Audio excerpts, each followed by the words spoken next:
Bonjour à chacune et à chacun, et je suis content de vous accueillir en cette journée de dimanche de la Pentecôte. Et j'aimerais vous accueillir avec l'un des premiers textes qui nous raconte ce qu'il va se passer lors de l'événement de la Pentecôte. C'est dans le texte de la Genèse, au chapitre 12, où il nous est dit « L'Éternel dit à Abraham, quitte ton pays, ta patrie et ta famille, et va dans le pays que je te montrerai. Je ferai de toi une grande nation, je te bénirai, je rendrai ton nom grand, et tu seras une source de bénédiction. Je bénirai ceux qui te béniront, et je maudirai ceux qui te maudiront. Et toutes les familles de la terre seront bénies en toi. » Abraham partit conformément à la parole de l'Éternel, et Lot partit avec lui. Et j'aimerais y associer un deuxième texte que l'on trouve dans le livre de la Genèse, au chapitre 22, à partir du verset 15. L'ange de l'Éternel appela une deuxième fois Abraham depuis le ciel. Il dit « Je le jure par moi-même, déclaration de l'Éternel, parce que tu as fait cela, et que tu n'as pas refusé ton fils unique. Je te bénirai, je multiplierai ta descendance. Elle sera aussi nombreuse que les étoiles du ciel, pareille au sable qui est au bord de la mer. De plus, ta descendance possédera les villes de ses ennemis. Toutes les nations de la terre seront bénies en ta descendance, parce que tu m'as obéi. » Et je voulais vous accueillir avec ces textes, parce que ces textes nous annoncent l'événement de la Pentecôte en germe. Cet événement qui nous dit que par l'obéissance d'un homme, Abraham, mais par extension Jésus-Christ, eh bien toutes les familles de la terre se trouvent bénies et unies par cette bénédiction que nous recevons de Jésus-Christ. Et par extension, nous sommes amenés à notre tour à bénir. Parce que bénir, c'est la vocation que l'Église a reçue par Jésus-Christ. Et cette bénédiction, nous pouvons la donner, nous pouvons la transmettre parce que nous sommes en relation avec notre Dieu. Être en relation avec lui, c'est ce que j'aimerais vous inviter à vivre ce matin pendant ce temps de culte, que ce soit par ces chants, par ces louanges, par le moment de la Sainte Seine que nous allons pouvoir vivre. J'aimerais vraiment vous inviter que ce culte soit un instant pendant lequel vous pouvez être vraiment dans une communion profonde et rétablie avec votre Créateur. J'aimerais vous inviter à prier et puis ensuite nous pourrons de tout cœur nous unir au corps des anges, au cœur des anges, à l'ensemble de l'Église qui s'unit autour de son Créateur pour le louer et l'adorer. Seigneur notre Dieu, nous voulons te bénir pour ce jour où nous nous souvenons que nous étions distants avec toi, mais que tu nous as rétablis, que tu nous as donné d'être un peuple de nouveau unis en toi, avec toi, mais aussi rétablis les uns avec les autres. C'est là le mystère de la Pentecôte. En toi, toutes les nations de la terre sont unies et réunies. Que tu puisses encore bénir ces moments de culte, reçois favorablement notre adoration et notre louange. Béni sois-tu, Seigneur notre Dieu. Amen.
embraser l'église que ton cœur attend.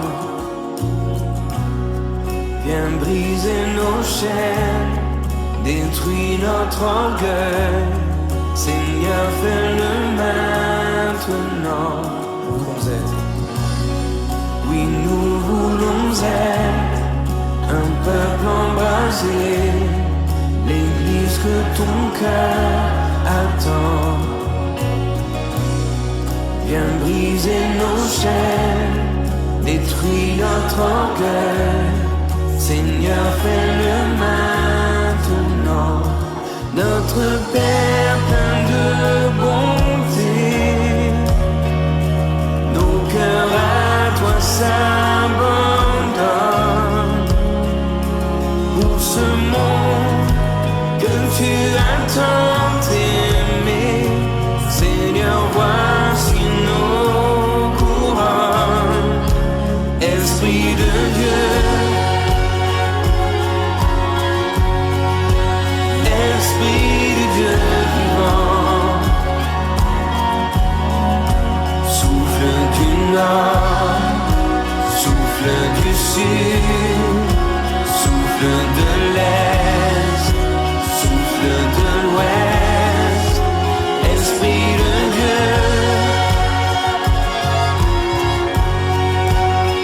Esprit de Dieu vivant,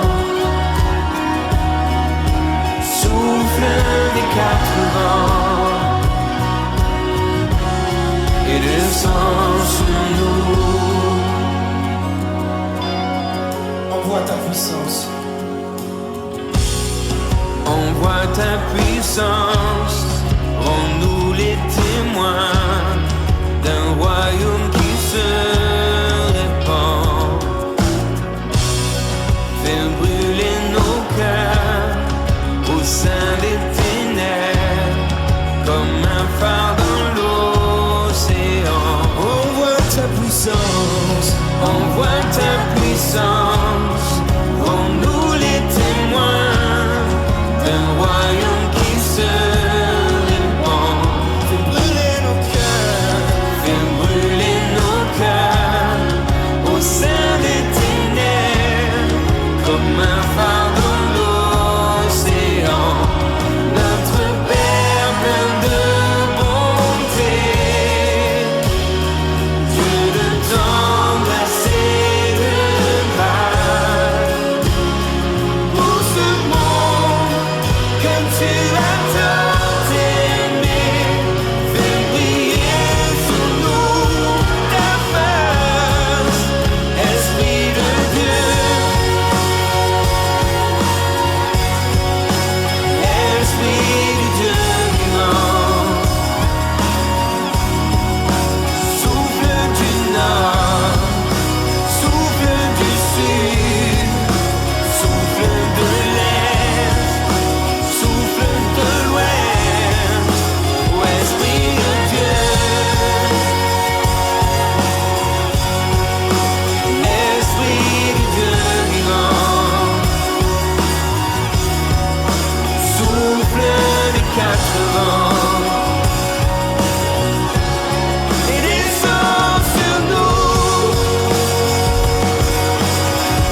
Saint-Esprit, souffle puissant,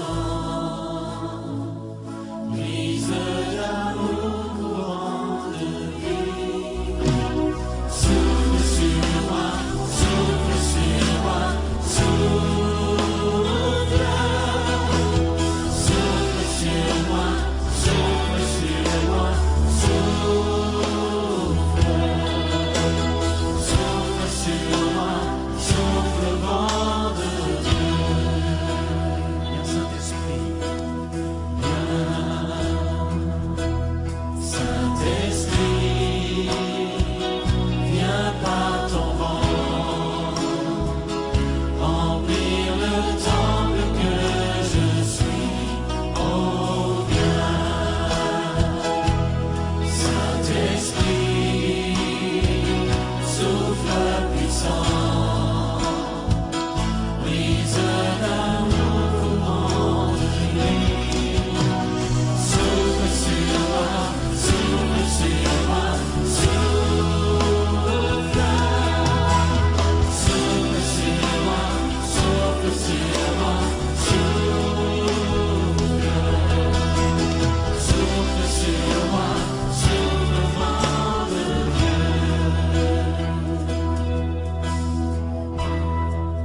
sommes dans ces moments où nous avons célébré Dieu, où notre âme s'est élevée auprès de notre Seigneur, j'aimerais que nous puissions prendre ce temps pour partager le repas du Seigneur. Et j'aimerais prendre cette thématique et continuer avec cette thématique de ce qui s'est passé par l'œuvre de Jésus-Christ et par l'œuvre de l'Esprit de la Pentecôte qui anime son Église. Et pour nourrir notre pensée pendant ce temps de Sainte Seine, j'aimerais prendre l'Épître aux Éphésiens au chapitre 2 à partir du verset 11. Et ce texte nous dit: c'est pourquoi, souvenez-vous qu'autrefois vous étiez identifiés comme non-juifs dans votre corps, appelés incirconcis par ceux qui se disent circoncis, et qui le sont dans leur corps, par la main de l'homme. Souvenez-vous qu'à ce moment-là, vous étiez sans Messie, exclus du droit de cité en Israël, étrangers aux alliances de la promesse, sans espérance et sans Dieu dans le monde. Mais maintenant, Jésus-Christ, vous qui autrefois étiez loin, vous êtes devenus proches par le sang de Christ. En effet, il est notre paix, lui qui des deux groupes, juifs et non-juifs, n'en a fait qu'un, et qui a renversé le mur qui les séparait, c'est-à-dire la haine. Par sa mort, il a rendu sans effet la loi avec ses commandements et leurs règles, afin de créer en lui-même un seul homme nouveau à partir des deux, établissant ainsi la paix. Il a voulu les réconcilier l'un et l'autre avec Dieu en les réunissant dans un seul corps au moyen de la croix, en détruisant par elle la haine. Il est venu annoncer la paix à vous qui étiez loin et à ceux qui étaient près. À travers lui, en effet, nous avons les uns et les autres accès auprès du Père par le même esprit. Ainsi donc, vous n'êtes plus étrangers, ni des résidents temporaires. Vous êtes au contraire concitoyens des saints, membres de la famille de Dieu. Vous avez été édifiés sur le fondement des apôtres et prophètes, Jésus-Christ lui-même étant la pierre angulaire. C'est en lui que tout l'édifice, bien coordonné, s'élève pour être un temple saint dans le Seigneur. C'est en lui que vous aussi, vous êtes identifiés avec eux pour former une habitation de Dieu dans l'esprit. Et c'est là où j'aimerais nous arrêter avec ce texte biblique, mais je suis heureux pour ce temps de la scène de pouvoir prendre ce texte de l'Épître aux Éphésiens.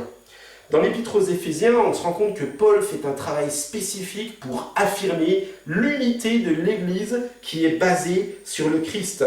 Au cours du premier chapitre, on se rend compte de ce désir profond où il montre que de toute éternité, Dieu avait toujours eu pour projet d'apporter l'unité au moyen du Christ.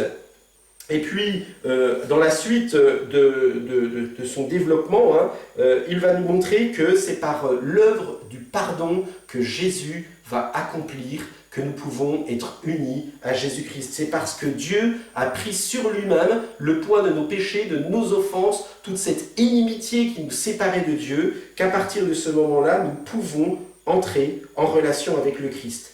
Et puis, une fois qu'il a démontré tout cela, eh bien, c'est là qu'arrive notre chapitre 2, où il montre que par Christ, par l'œuvre de Christ et par l'esprit de la Pentecôte qui remplit celles et ceux qui appartiennent à Jésus-Christ, eh bien, il a créé un peuple nouveau. Et dans le texte que nous avons lu, nous le voyons plus spécifiquement, où il nous dit qu'il n'y a plus cette distinction entre un peuple qui serait prioritaire par rapport à d'autres. Il nous dit dans ce texte qu'il a pris un peuple, il a pris un autre peuple et il a mis à terre toute la séparation, toute la haine qu'il pouvait y avoir entre ce peuple. Et au-delà de ce peuple, c'est aussi toute la haine qu'il pouvait y avoir entre des personnes. Oui, l'Église est un lieu où nous sommes appelés à vivre l'unité et l'harmonie. Et c'est là notre désir profond, c'est là ce qui doit nous animer d'une façon profonde. Et alors qu'auparavant, il y avait la discorde entre les peuples, entre les hommes, par l'œuvre accomplie par Jésus-Christ et par l'esprit de la Pentecôte, nous pouvons affirmer au sein de l'Église que nous appartenons à un seul corps, que celui et celle qui partagent le pain avec moi sont bien mon frère et ma sœur. Et alors que nous étions nous-mêmes pas dignes de pouvoir participer à ce peuple, alors que nous n'étions pas dignes de pouvoir prendre ce pain et ce vin, alors que nous étions étrangers, eh bien le Christ nous a adoptés pour pouvoir être un seul corps avec lui. Il y a cette parole forte, il a renversé le mur de haine qui nous séparait. Et ce repas que nous prenons atteste ainsi notre unité. Unité tout d'abord avec le Christ et son esprit. Nous puisons en Christ parce que cela faisait partie des projets de Dieu dès la création du monde, de voir l'ensemble de sa création unie avec le Christ. Et nous voyons que par l'œuvre que le Christ a accomplie à la croix, par l'œuvre de la Pentecôte, nous pouvons affirmer que nous appartenons à Dieu. Mais bien plus, par Christ, par son œuvre, nous sommes unis à ceux qui forment la famille de Dieu. Et si tu fais partie de ce peuple nouveau, fondé en Christ, dans lequel il n'y a plus d'animosité, dans lequel il n'y a plus de haine, ni de haine envers ton frère ou ta sœur, ni de haine envers ton Dieu, eh bien tu es invité à participer à ce repas. Et j'aimerais, pour prendre les éléments de la scène, prendre le texte de l'évangile de Matthieu au chapitre 26, et ce texte nous dit, et je vais vous inviter à prendre le morceau de pain que vous avez préparé, il nous dit, pendant qu'il mangeait, Jésus prit du pain et prononça la prière de bénédiction. Puis il le rompit et le donna aux disciples en disant « Prenez, mangez, ceci est mon corps. » Si vous faites partie de la famille de Dieu, vous êtes donc invités à ce repas. Prenez et mangez.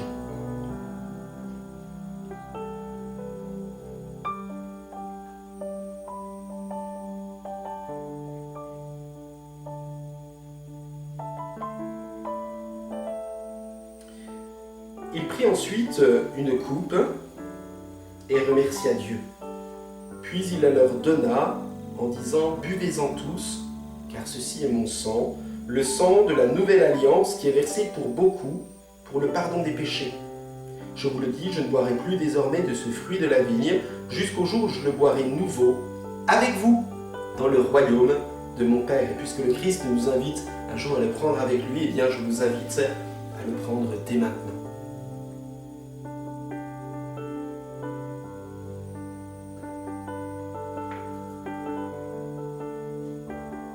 Seigneur notre Dieu, nous voulons te bénir. Tu nous as bénis par la puissance de ton esprit. Dans ce jour de la Pentecôte, nous voulons nous souvenir que nous étions ennemis de toi. En étant ennemis de toi, c'était ennemis de toutes celles et tous ceux qui se trouvaient autour de nous. Tu plaçais l'inimitié dans nos cœurs, tu plaçais la haine, la rébellion. Et cette rébellion que nous avons les uns envers les autres n'était que la démonstration de cette rébellion qui était contre toi. Mais en prenant ce pain et ce vin, nous affirmons que nous sommes pécheurs, que nous l'avons voulu, que nous avons voulu ce péché, que nous avons voulu cette séparation, mais qu'en toi, nous venons humblement te demander pardon. Et avec cette assurance, qu'en te demandant pardon, nous le recevons et que nous formons aujourd'hui ton peuple, un peuple uni avec toi, un peuple uni avec nos bien-aimés, et bien que chacun séparé, chacun et chacune dans nos maisons, eh bien, nous sommes unis ensemble et nous l'affirmons par la puissance et par la présence de l'esprit de la Pentecôte. Seigneur, bénis chacune et chacun d'entre nous encore.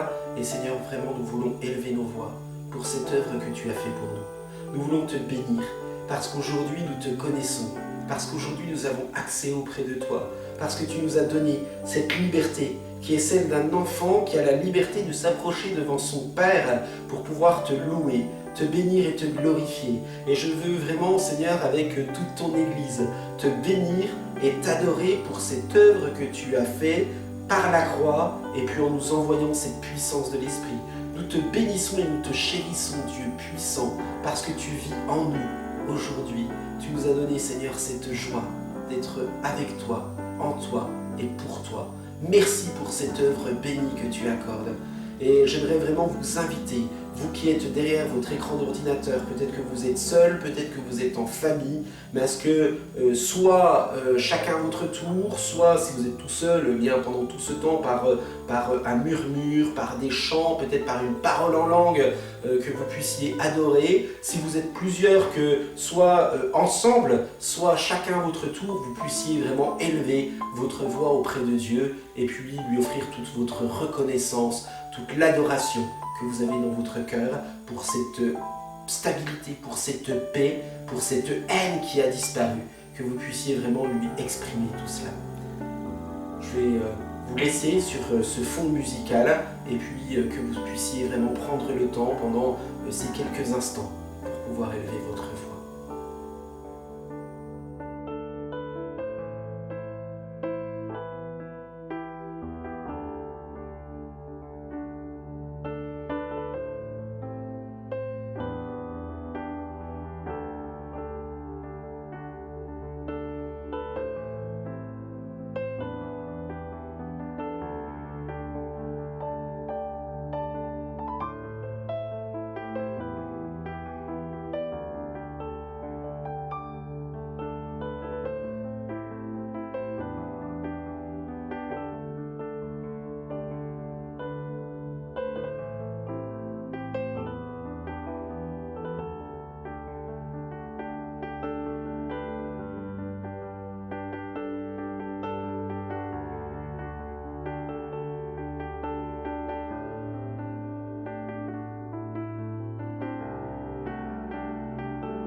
En Jésus seul, j'ai l'espérance.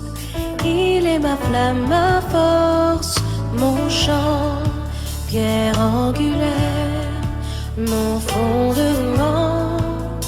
Même dans l'orage menaçant, brûlant amour, intense paix, de mes peurs je suis libéré. Mon réconfort, il est mon tout. Dans son amour je tiens debout. En Jésus seul, devenu chair, le parfait éternel sur terre, un don d'amour et de justice, haï par ceux qu'il vient sauver. Mais sur la croix, Jésus est mort pour laisser Dieu prendre nos torts. Depuis qu'ils sont posés sur lui, par la mort de Jésus, je vis.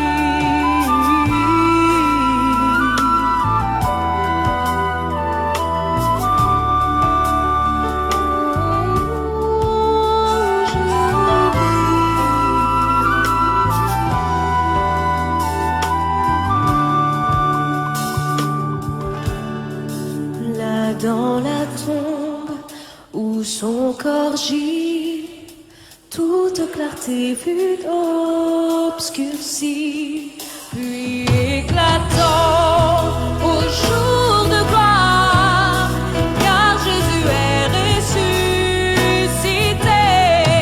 Il est vivant, la mort n'est plus, le mal n'a plus d'emprise sur moi. Je suis à lui et lui à moi, racheté par le sang du roi.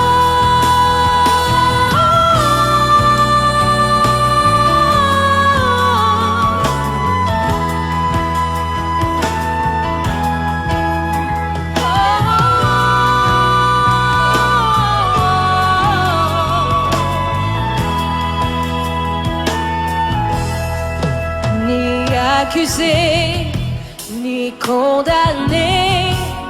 Sa puissance m'a transformé.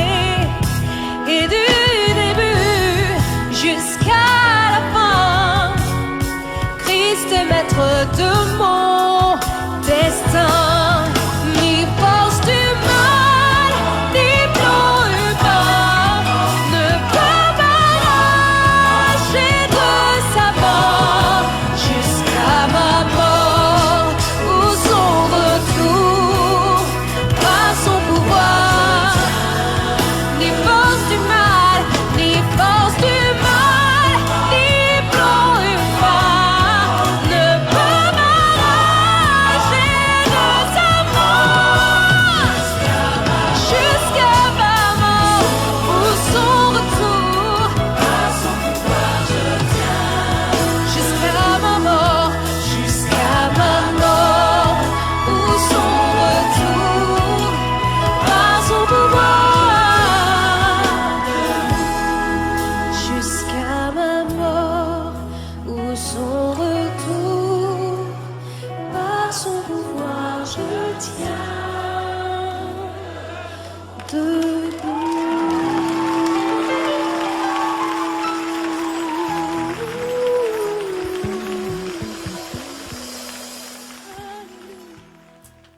Voilà, avant de rejoindre la parole du Seigneur, j'aimerais vous partager les annonces. On se donne rendez-vous jeudi à 19h pour nos temps de prière sur Zoom. Donc jeudi 19h, vendredi 20h, nous aurons notre étude biblique et nous allons continuer notre étude sur l'évangile de Jean. Samedi, l'église est ouverte de 10h à midi pour l'œuvre sociale. Donc le principe, c'est que ceux qui ont les possibilités apportent de la nourriture pour que ceux qui sont dans le besoin puissent en bénéficier. Donc je vous rappelle, c'est vraiment une belle œuvre où j'ai eu l'occasion encore de discuter l'autre coup avec quelques étudiants qui m'exprimaient avec des pépites dans les yeux toute la bénédiction que c'est pour eux d'avoir ce bien-être de vie. Vous pouvez profiter de ce moment, pendant que l'église est ouverte tous les samedis de 10h à midi, pour aller déposer votre offrande en liquide à l'église. Si si vous souhaitez faire autrement qu'en liquide et que vous souhaitez faire un virement, vous avez la possibilité aussi de faire un virement directement sur le site Eloasso. Vous avez un petit qui s'inscrit dans la lucarne juste en haut de votre écran, vous cliquez dessus, vous avez un déroulé qui arrive avec un petit panier avec de l'argent dedans, vous cliquez dessus et vous allez directement sur le site Eloasso qui est un site sécurisé sur lequel vous pouvez faire vos dons pour l'église. Si vous voulez avoir plus d'infos sur notre église, n'hésitez pas à envoyer un mail à église-baptiste.amiens@orange.fr, donc église-baptiste.amiens@orange.fr, vous avez donc, ça s'affiche juste en dessous, hein. Ou bien sinon vous pouvez aussi me téléphoner si vous souhaitez rentrer en contact, avoir un temps de prière, ou bien avoir l'occasion de discuter. Sur mon téléphone, c'est le 06 63 34 64 28.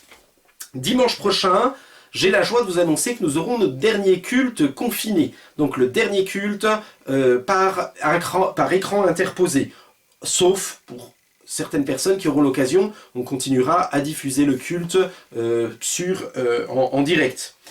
En attendant, ça sera quand même le dernier culte où l'église sera séparée, en tout cas on le souhaite. Parce qu'à partir du 14 juin, on réunira l'église. Donc il y aura quelques conditions avec lesquelles on pourra se réunir. Je vous les communiquerai par mail et je vous les communiquerai plus précisément dans les annonces de la semaine prochaine. Donc avec des choses telles que porter un masque, de la distanciation physique, voilà, ou bien ne pas venir si nous sommes symptomatiques. Donc toutes ces infos, je vous les transférerai avec plus de détails la semaine prochaine. Et puis, j'aimerais vous laisser maintenant avec le prédicateur du jour. Donc en fait, étant donné que nous sommes le jour de la Pentecôte, je profite d'une intervention pour laquelle on m'a sollicité de la part du pasteur Christophe Remstek, qui est le pasteur et le responsable de l'organisation SAM Global. SAM Global, c'est Serve and Multiply, donc service et multiplication pour l'Église. C'est une action missionnaire qui crée des champs missionnaires en Afrique, en Asie, en Amérique du Sud, avec l'objectif de pouvoir atteindre tous les peuples non atteints par l'Évangile. C'est là le message de la Pentecôte. Le jour de la Pentecôte, les gens se sont mis à parler en diverses langues, et ces gens qui avaient reçu l'Évangile dans une langue que d'autres ne parlaient pas ont pu l'apporter ailleurs. Et donc il va nous transmettre ce qui est dans son cœur, cet objectif d'avoir cet évangile qui pénètre chaque culture. Il va parler de cet évangile transculturel, ce qui veut dire un évangile qui touche toutes les cultures, un évangile qui va toucher toutes les nations et qui s'adapte à toutes les nations. Et puis il va aussi nous inviter à être témoins, missionnaires de l'évangile lorsque nous sommes touchés et atteints par l'évangile. Et il va nous rappeler aussi que nous sommes tous concernés par le fait de pouvoir parler autour de nous, que ce soit en Afrique, en Asie ou en Amérique du Sud, comme on l'a dit, ou bien simplement à nos collègues de travail, à nos voisins, que ce soit vraiment ce message de la Pentecôte qui soit présent dans notre cœur, que nous soyons sensibles à cette parole de l'Esprit. Et pour nous rendre sensibles à cette parole, eh bien, je vous invite à la prière.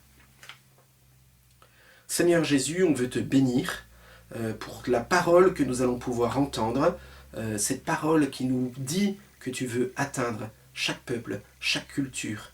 Et on te remercie, Seigneur, vraiment pour la façon dont ton esprit vient nous toucher et vient nous parler. Dispose favorablement nos cœurs pour que ta parole ne reste pas lettre morte, mais qu'elle devienne vivante en nous et pour nous. Amen. Amen. Voilà, je vous laisse avec le pasteur Christophe Refsteck. Et voilà, soyez bénis par cette parole. Amen. Bonjour, aujourd'hui en ce jour de Pentecôte et à l'occasion de ce culte, nous souhaitons y associer, y joindre la journée des peuples sans accès à l'Évangile. La Pentecôte est une fête chrétienne où en général on célèbre l'effusion du Saint-Esprit à Jérusalem et qui constitue aussi la naissance de l'Église. Voici d'ailleurs ce que Wikipédia dit à ce sujet.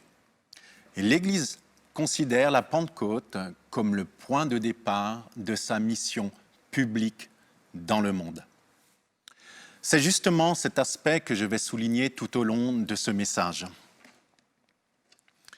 En effet, dès le départ, l'événement de la Pentecôte a eu clairement un impact transculturel et a été un message transculturel de la part du Saint-Esprit. Lisons d'ailleurs ce que Jésus dit à ce sujet, dans Acte 1, verset 8.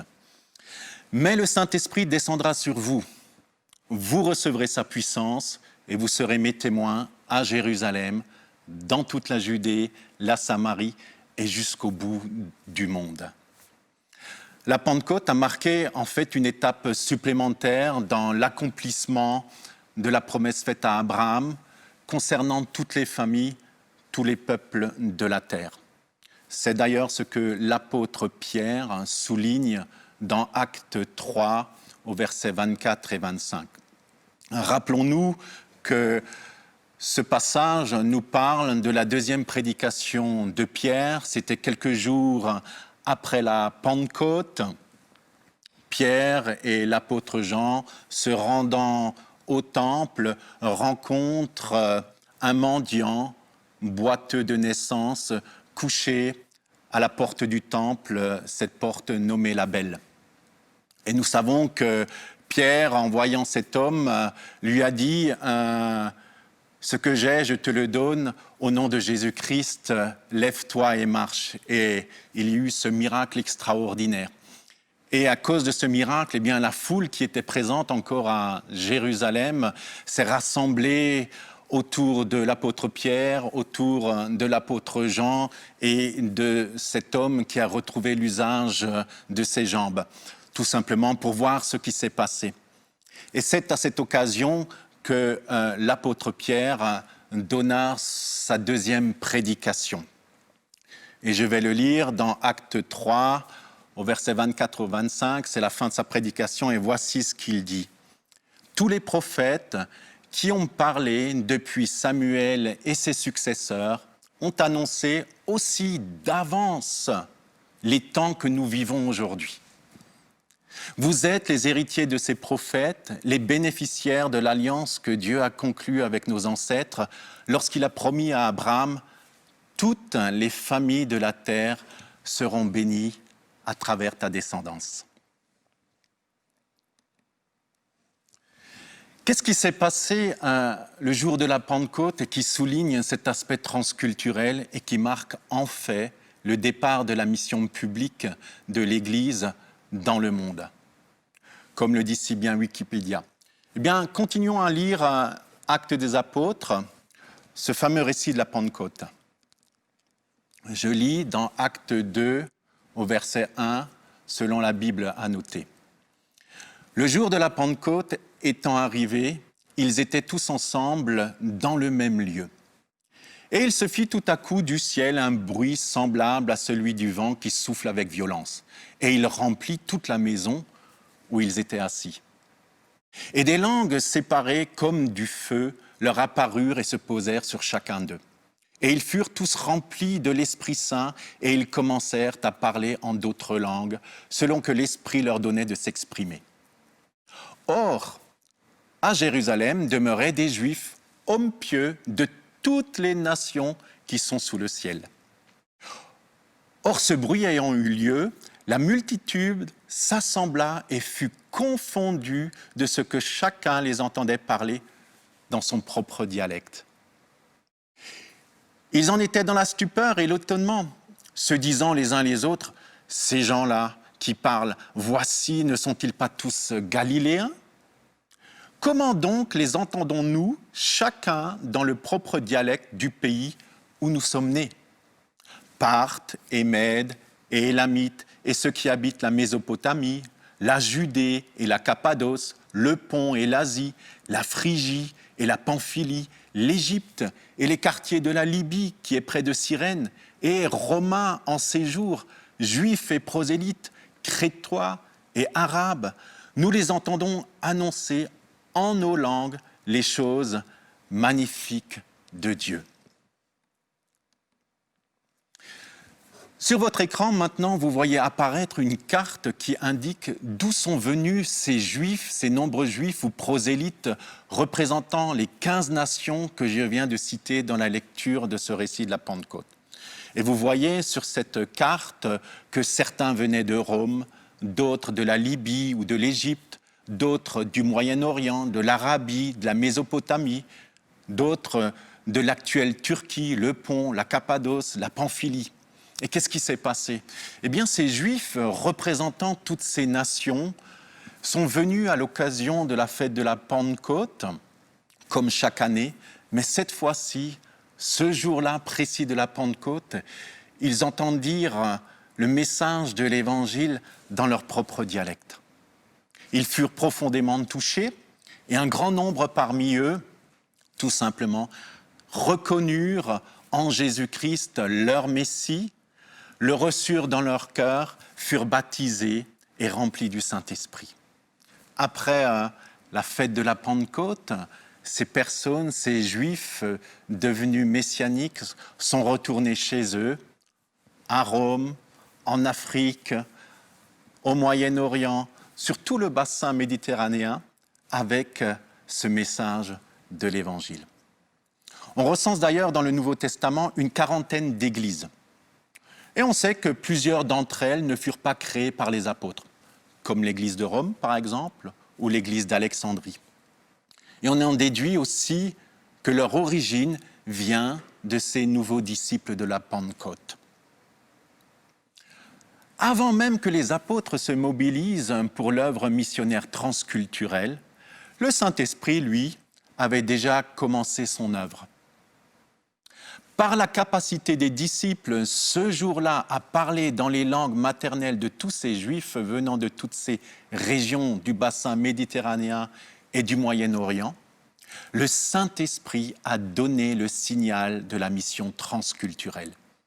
Il a marqué ainsi le départ de la mission mondiale, et ceci dans la lignée des derniers commandements laissés par Jésus-Christ, que l'on nomme aussi dans le milieu missionnaire le grand mandat testamentaire du Seigneur. C'est quoi ce grand mandat testamentaire qu'il nous a laissé?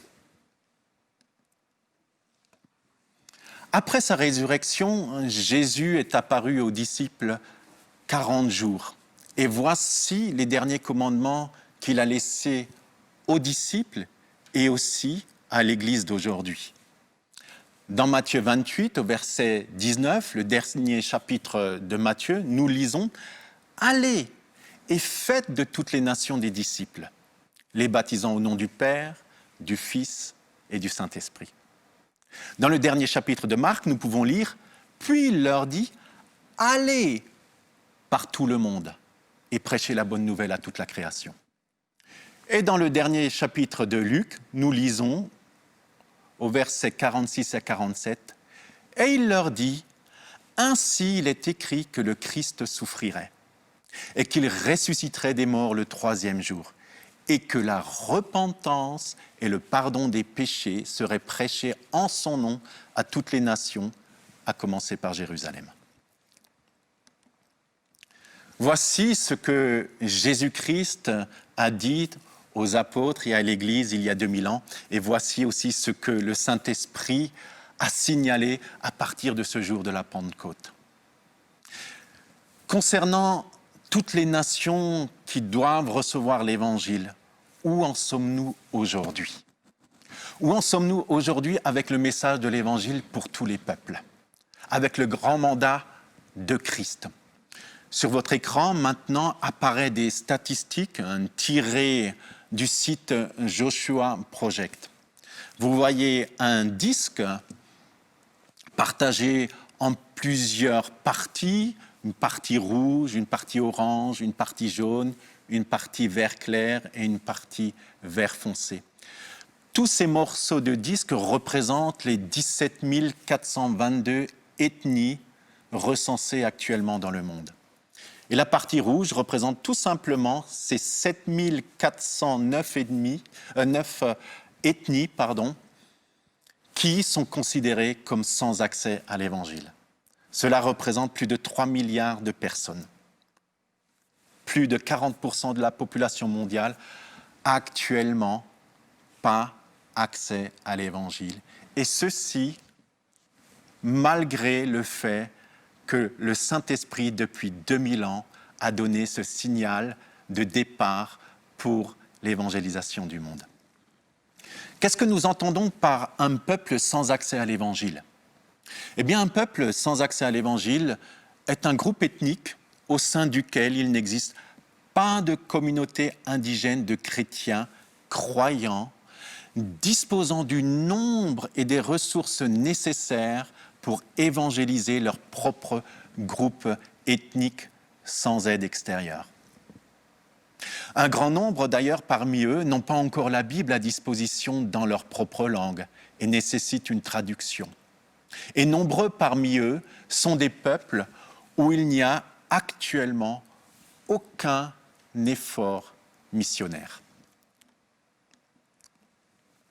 Sur votre écran, maintenant, apparaît une carte représentant ces 17 000 ethnies de toute la Terre. Et les points rouges que vous voyez apparaître représentent les peuples sans accès à l'Évangile. Et si vous allez sur le site de Joshua Project, vous trouverez cette carte. Et en zoomant, vous verriez par exemple que rien qu'en Inde, plus de 2000 points rouges apparaîtront. Et ces points rouges représentent ces 2000 ethnies, rien qu'en Inde, qui n'a pas accès à l'Évangile.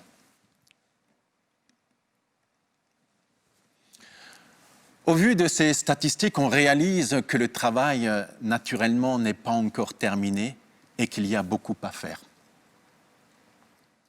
Ce grand mandat de Christ qui nous a été donné suppose un effort, suppose une prise de conscience, suppose qu'on mette la main à la pâte et qu'on se met au travail. Mais comment faire face à l'ampleur du défi? Comment faire pour répondre au grand mandat de Christ, à savoir allez et faites de toutes les ethnies, de toutes les nations, de tous les peuples des disciples? Comment faire pour répondre à notre responsabilité, comme le dit si bien l'apôtre Paul dans Romains chapitre 10 au verset 9. Je lis. Si tu confesses de ta bouche le Seigneur Jésus, et si tu crois dans ton cœur que Dieu l'a ressuscité des morts, tu seras sauvé. Car c'est en croyant du cœur qu'on parvient à la justice, et c'est en confessant de la bouche qu'on parvient au salut. Je passe au verset 13. Car quiconque invoquera le nom du Seigneur sera sauvé. Et voici les questions très pertinentes que l'apôtre Paul nous pose. Comment donc invoqueront-ils celui en qui ils n'ont pas cru? Et comment croiront-ils en celui dont ils n'ont pas entendu parler? Et comment en entendront-ils parler s'il n'y a personne qui prêche? Et finalement, au verset 15, il pose cette question. Et comment y aura-t-il des prédicateurs s'ils ne sont pas envoyés? Ici, Paul met clairement le doigt sur le problème. Comment les peuples peuvent-ils avoir accès à l'Évangile si personne n'est envoyé? Et en tant que peuple de Dieu et porteur de ce merveilleux message de l'Évangile, nous avons clairement une responsabilité. En effet, le défi est grand, mais pas impossible à relever. Et là, j'aimerais particulièrement vous encourager, malgré le fait qu'il y a encore plus de 7000 ethnies réparties dans le monde, et en particulier dans cette fameuse fenêtre 10-40. Cette fenêtre représente le monde musulman, le monde hindouiste et le monde bouddhiste. Et c'est dans cette fenêtre 10-40 du globe que l'on retrouve la majorité des ethnies n'ayant point d'accès à l'Évangile. Et c'est vrai que ça peut représenter un défi énorme, mais pourtant, c'est vraiment possible. Et je voudrais vous encourager à croire que c'est possible. Et d'ailleurs, ça va se faire car Jésus l'a promis. Premièrement, il faut tout simplement s'ouvrir à cette vérité biblique que je viens de relever et l'accueillir dans son cœur. Accueillir le mandat donné à l'Église afin que tous les peuples puissent entendre l'Évangile.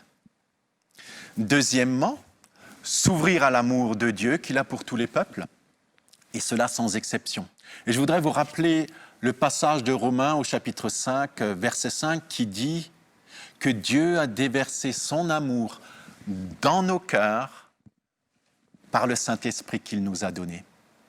Vous voyez, à la Pentecôte, le Saint-Esprit a été déversé sur l'Église.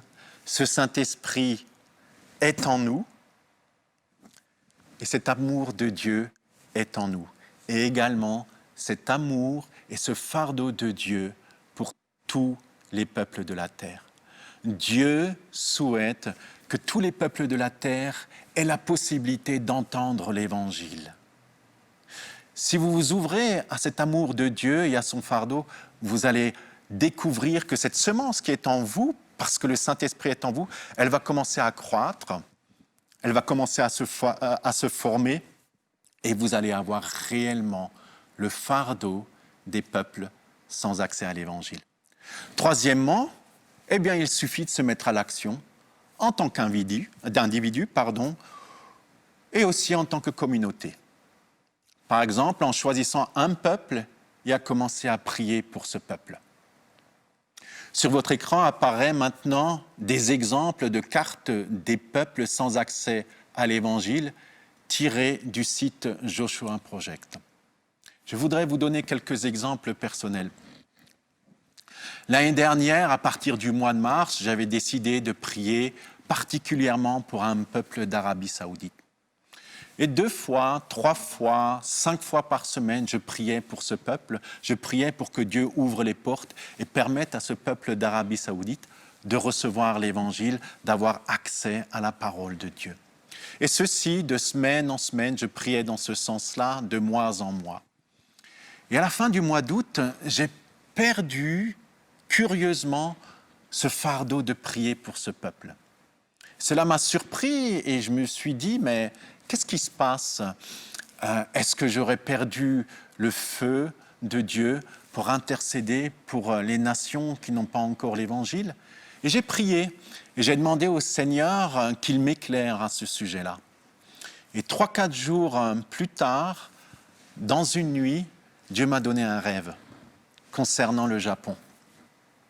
Je ne vais pas rentrer dans les détails de ce rêve, mais lorsque je me suis réveillé, j'ai compris que le Seigneur m'appelait désormais à prier pour les peuples du Japon. Et c'est ce que j'ai commencé à faire début septembre, à prier 2 fois, 3 fois, 5 fois par semaine pour les peuples n'ayant point d'accès à l'Évangile au Japon. Et ceci de mois en mois. Et à ce jour, j'ai commencé à prier pour un autre peuple parce que au mois de mars de cette année, tout simplement, Dieu m'a donné un autre rêve concernant la Chine. Et depuis, régulièrement, je prie pour les peuples chinois. On peut également se mettre à l'œuvre tout simplement en recherchant le contact parmi les nombreux migrants qui représentent à nos portes maintenant ces peuples sans accès à l'Évangile.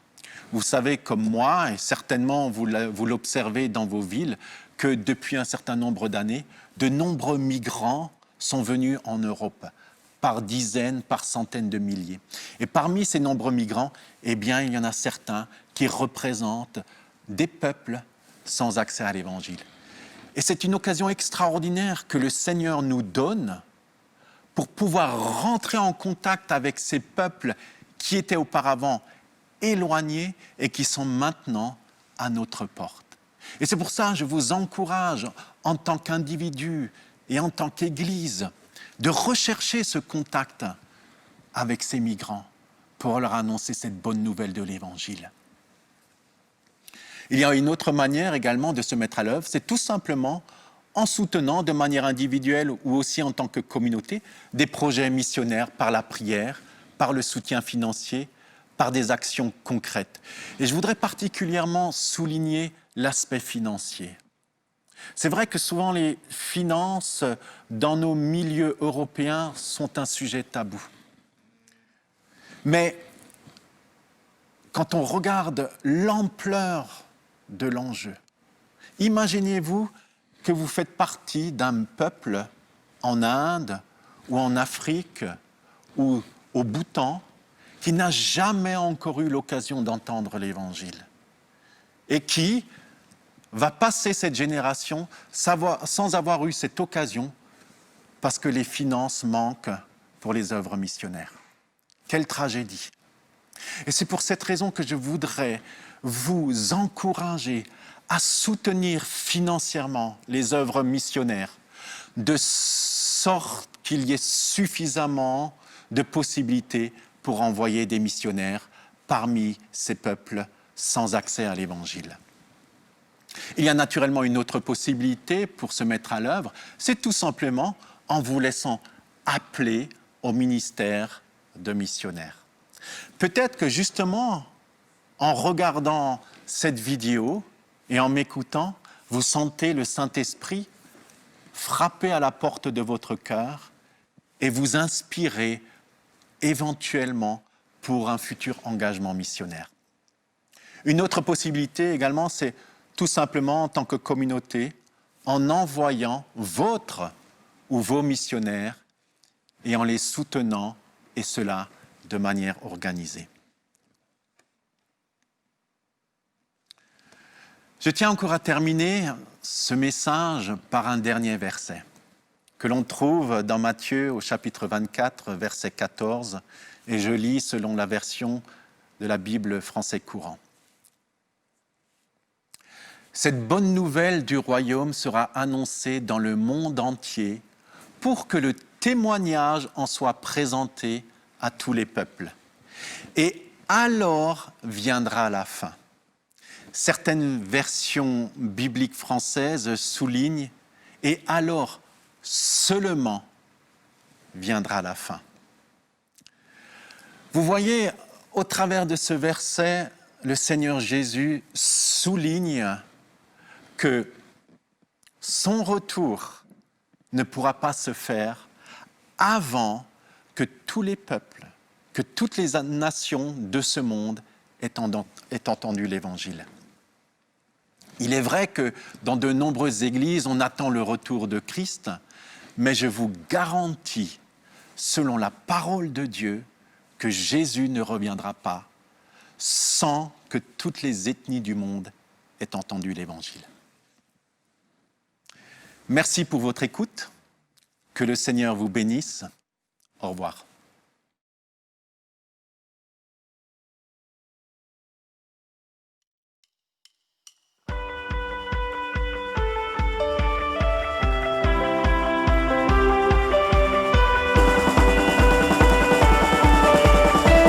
Vous êtes prêts? 1, 2, 3,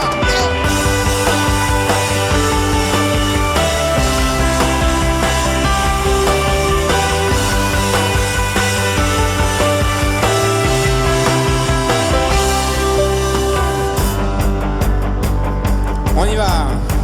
Je veux le proclamer du sommet des montagnes, ta grâce est sans limite, ta bonté sans égale, ta tendresse m'envahit, ta bonté me poursuit, ton amour m'émerveille.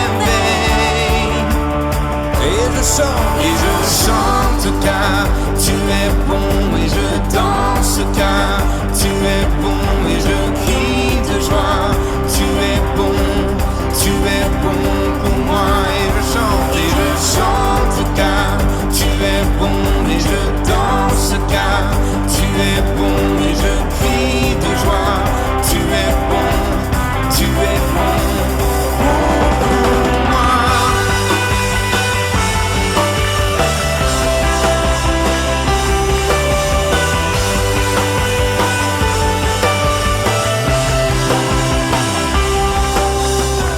Rien dans tout l'univers à toi ne se compare.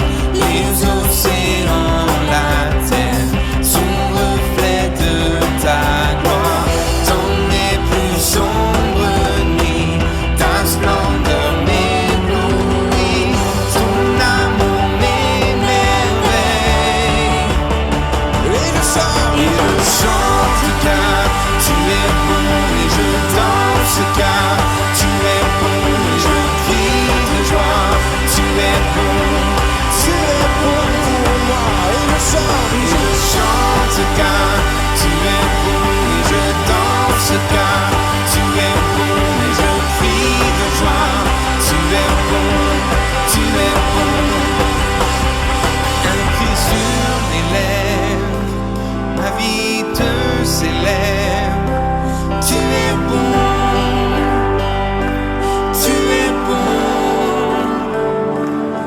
vent, soleil ou pluie, mon cœur te le dit.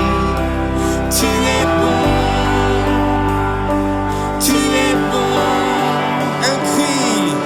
un cri sur mes lèvres, ma vie te célèbre.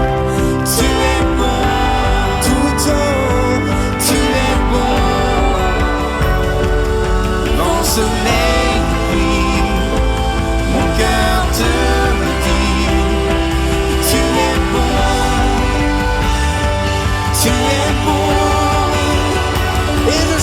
et je chante car tu es bon, et je danse car tu es bon, et je crie de joie. Tu es bon pour moi. Et je chante car tu es bon, et je danse car tu es bon, et je crie de joie. Tu es bon. Poussons un cri de joie.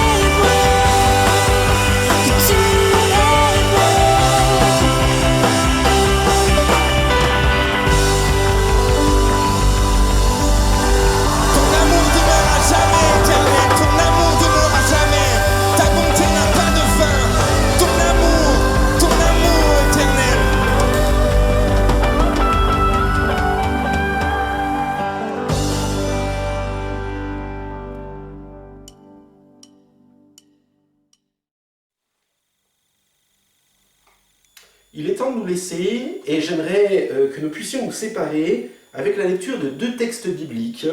Le premier est celui de Matthieu au chapitre 24, verset 14 qui nous dit « Cette bonne nouvelle du royaume sera proclamée dans le monde entier pour servir de témoignage à toutes les nations. Alors viendra la fin. » Et puis, nous avons cette description de cette scène actuelle, mais aussi finale, où dans le livre de l'Apocalypse, au chapitre 7, à partir du verset 9, il est dit « Après cela, je regardais et je vis une foule immense que personne ne pouvait compter. C'étaient des hommes de toute nation, de toute tribu, de tout peuple et de toute langue. Ils se tenaient debout devant le trône et devant l'agneau, habillés de robes blanches, des feuilles de palmier à la main. Ils criaient d'une voix forte, « Le salut est à notre Dieu qui est assis sur le trône et à l'agneau. » Tous les anges qui se tenaient autour du trône, des anciens et des 4 êtres vivants se prosternèrent le visage contre terre devant le trône et ils adorèrent Dieu en disant « Amen, la louange, la gloire, la sagesse, la reconnaissance, l'honneur, la puissance et la force sont à notre Dieu au siècle des siècles.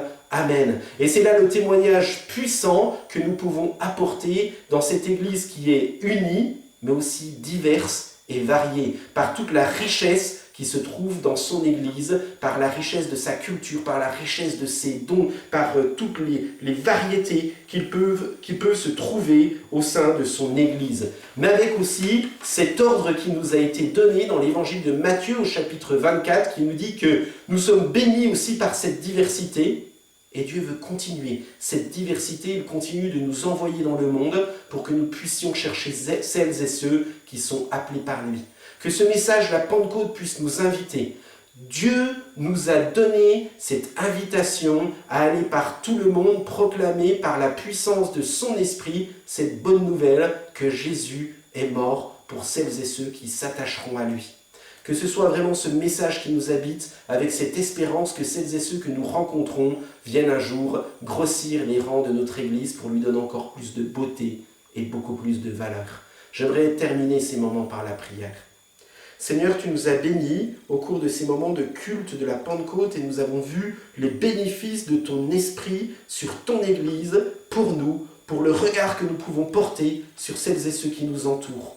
Que ce soit notre désir vraiment de regarder ce monde avec ton regard et avec le désir que tu as de pouvoir le bénir et lui apporter ce que tu as de meilleur. Jésus-Christ, au milieu de nous, en nous et pour nous. Que ton nom soit béni, Seigneur. Amen. Amen. Bon dimanche à toutes et à tous.